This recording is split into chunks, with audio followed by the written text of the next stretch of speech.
Lorsque l'on ose mettre en présence les termes big data et police dans la même phrase, on prend le risque d'ouvrir une boîte de Pandore susceptible de générer des débats intenses.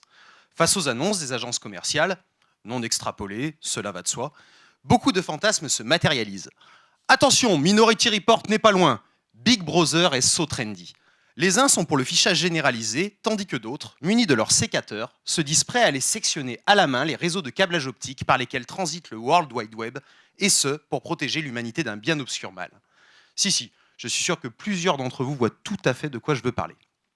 Aujourd'hui, lorsque l'on fait référence au big data dans la police, on imagine une application intelligente, capable d'anticiper la criminalité, voire de percer les mystères de nos propres psychés.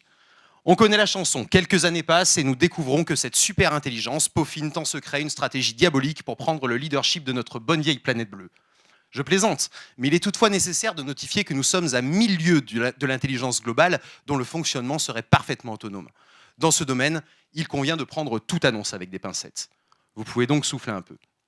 En France, les forces de la police nationale ne disposent bien entendu d'aucune solution de ce type.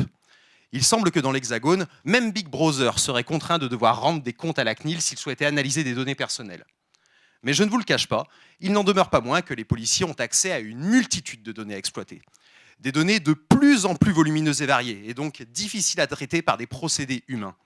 Imaginez donc, la seule ville de Paris compte plus de 1500 caméras publiques. Il est illusoire de penser qu'une équipe, même composée de 100 personnes, puisse réaliser une veille efficace des images remontées en continu.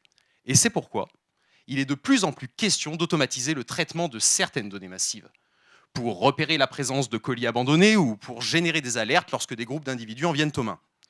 Et même si ce n'est pas la première chose qui vient à l'esprit, cette automatisation est susceptible d'avoir une incidence sur le policier de terrain.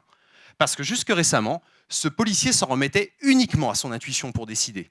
Par exemple, pour identifier un véhicule volé, un peu à la manière de Colombo, il remarquait la présence de plaques d'immatriculation mal fixées ou un comportement suspect du conducteur ou des passagers. C'était ces indices qui lui permettaient de savoir que quelque chose n'allait pas. Vous savez, ce petit détail qui mène à l'éclair de génie.